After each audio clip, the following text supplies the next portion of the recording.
नमस्कार दोस्तों, स्वागत है हमारे इस चैनल टुडे एग्जाम पर। दोस्तों आज 20 जुलाई 2022 एमटीएस के तृतीय पाली के एग्जाम में जीके जीएस सेक्शन से जो भी प्रश्न पूछे गए तथा जो भी प्रश्न हमसे प्राप्त हो पाया इस प्रश्न को लेकर आए हैं। तो चलिए दोस्तों शुरू करते हैं। और दोस्तों अगर आपको वीडियो अच्छा लगे तो एक लाइक जरूर कर लीजिएगा। दोस्तों एक प्रश्न पूछा गया था तृतीय पाली में, उगादि फेस्टिवल कहाँ मनाया जाता है। दोस्तों ऑप्शन में जो है आंध्र प्रदेश, तेलंगाना और कर्नाटक, इन तीनों में से अगर कोई भी रहा होगा तो ये राइट आंसर हो जाएगा, या फिर इनमें से सभी भी हो सकता है, क्योंकि उगादि फेस्टिवल जो है इन तीनों जगहों पर मनाया जाता है। एक प्रश्न आया था, ए सूटेबल बॉय के लेखक कौन है। द्वितीय पाली में भी ये क्वेश्चन पूछा गया था और फिर से रिपीट किया गया है। तो ए सूटेबल बॉय के लेखक है विक्रम सेठ। विक्रम सेठ जो है ए सूटेबल बॉय के लेखक हैं। अगर ए अनसुटेबल बॉय होता तो करण जौहर हो जाता, आपको ये बात भी ध्यान रखना है। साथ ही साथ ए सूटेबल गर्ल के लेखक भी विक्रम सेठ है। तो आने वाले शिफ्ट के लिए हो सकता है ए सूटेबल गर्ल अगर पूछ दिया जाए तो इसका भी लेखक विक्रम सेठ ही होगा। एक प्रश्न आया था जनगणना 2011 से कि जनगणना 2011 के अनुसार केरल की साक्षरता दर कितनी है। दोस्तों वर्तमान में तो केरल की साक्षरता दर 100% भी हो गया है, क्योंकि भारत का एकमात्र ऐसा राज्य है जहाँ जो है 100% साक्षरता को अचीव कर लिया गया है। लेकिन बात कर रहे हैं 2011 की जनगणना के अनुसार, तो उस समय केरल की साक्षरता दर जो है 96% से थोड़ा सा एबव था। तो इसके आसपास जो भी ऑप्शन रहा होगा राइट आंसर हो जाएगा। दोस्तों आज व्याख्या नहीं कर पाएंगे, हम थोड़ा घर से बाहर हैं। एक प्रश्न आया था दोस्तों कि हाइड्रोजन का परमाणु क्रमांक कितना होता है। तो हाइड्रोजन का परमाणु क्रमांक जो है 1 होता है और पीरियोडिक टेबल में इसका पहला ही स्थान है, जैसा कि आप देखते हैं।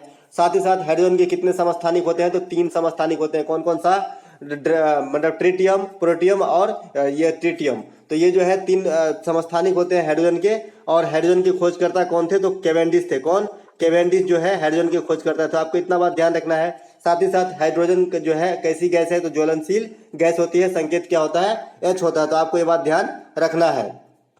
एक प्रश्न पूछा गया था, पंडित बिरजू महाराज किससे संबंधित नृत्य पूछा गया था। दोस्तों ये रिपीट किया हुआ क्वेश्चन है। तो पंडित बिरजू महाराज जो है कथक से संबंधित है और कथक जो है उत्तर भारत का नृत्य है। बार बार रिपीट किया जा रहा है, तो एनालिसिस आपके लिए इसीलिए फायदेमंद साबित होती है। एक प्रश्न पूछा गया था कि कौन सा जो है नृत्य आंध्र प्रदेश का लोक नृत्य है। ऑप्शन तो हमें इस प्रश्न के लिए बिल्कुल ही नहीं मिल पाया कि कौन सा नृत्य आंध्र प्रदेश का। दोस्तों आज जो है थोड़ा क्वेश्चन घुमाया गया, इसीलिए बहुत सारे लोग से बात करने के बाद ही जो है और यहाँ पे कुछ क्वेश्चन प्राप्त हो पाए। आज क्वेश्चन की संख्या भी बहुत कम है। तो इसमें से जो हो सकता है नृत्य कौन कौन सा हो सकता है, तो आंध्र प्रदेश का नृत्य गोबी भी है, बतकम्बा है, मयूरी है, शेर है और भी बहुत सारे हैं। तो इनमें से अगर कोई ऑप्शन होगा तो ये राइट आंसर हो जाएगा। वैसे आंध्र प्रदेश का जो फेमस नृत्य है वो कुचिपुड़ी है, लेकिन पूछा नहीं गया था। एक प्रश्न आया था दोस्तों कि निम्नलिखित में से कौन सा जो है अर्जुन अवार्ड प्राप्त कर चुका है। इस प्रकार का एक प्रश्न पूछा गया था। तो बात करें तो अर्जुन अवार्ड से संबंधित जो है क्रिकेट में अगर पूछा गया होगा तो शिखर धवन होगा इस बार का, मोनिका होगा, वंदना होगा, इस प्रकार से पूछा गया है। उसके बाद जो है इस बार जो है मेजर ध्यानचंद पुरस्कार 12 आदमी को दिया गया है, जिसमें से एक सुनील छेत्री को जो है पूछ दिया गया है कल के एग्जाम में, जो फुटबॉलर है। और एक मिताली राज, ये भी क्रिकेट से महिला है, संबंधित है महिला क्रिकेट से, तो इनको भी दिया गया था मेजर ध्यानचंद पुरस्कार। उन 12 में इनका भी नाम शामिल है। और 10 आदमी जो शेष बच गए वो ओलंपिक में कोई ना कोई पदक विजेता है।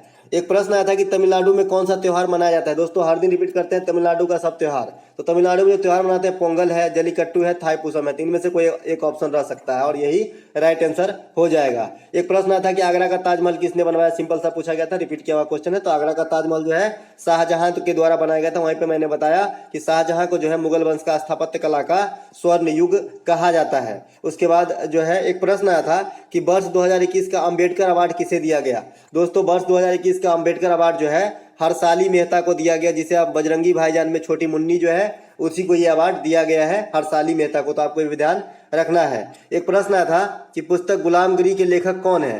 दोस्तों पुस्तक गुलामगिरी के लेखक जो है ये ज्योतिबा फुले हैं। कौन है, ज्योतिबा फुले जो है पुस्तक गुलामगिरी के लेखक है। एक प्रश्न आया था कि तेजस्विनी योजना किस राज्य के द्वारा चलाया गया था। कोई लड़का बोल रहा है कि तेजस्विनी योजना क्या है, इस प्रकार के भी पूछे गए हैं। तो अगर दोनों क्वेश्चन का मैं आपको आंसर दे दूं कि अगर तेजस्विनी योजना पूछा गया होगा तो ये जम्मू कश्मीर राज्य से संबंधित है। अगर पूछा होगा कि योजना का क्या मकसद है, तो इसका जो है वहां पे जो बेरोजगार खास करके लड़कियां हैं उनको जो है 5 लाख रुपए का एक लोन देना है ताकि अपना व्यवसाय शुरू कर सके। तो ये योजना जम्मू कश्मीर में लगाया गया था।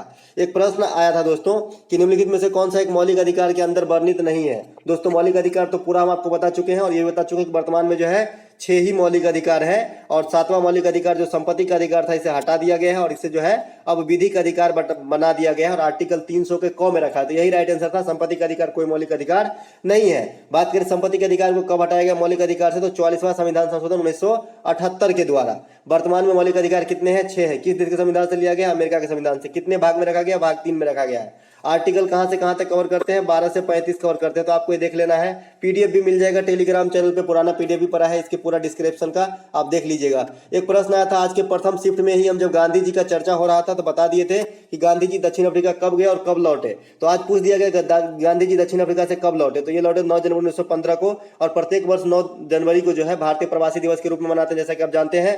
एक प्रश्न आया था कि वास्को डी गामा भारत कब आया था। दोस्तों वास्को डी गामा जो भारत की खोज किए हैं ये 1498 में कालीकट पे आया था, जिसका आधुनिक नाम कोझिकट है।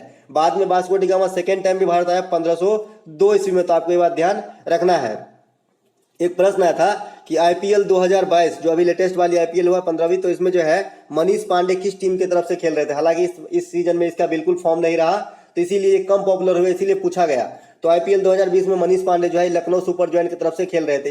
इस आईपीएल में कितने टीम थे? तो 10 टीम थे। बात करें स्पॉन्सरशिप किसके पास था, तो ये टाटा के पास था। ऑरेंज कप किसको मिला? तो बटलर को मिला। पर्पल कप किसे मिला? तो चहल को मिला।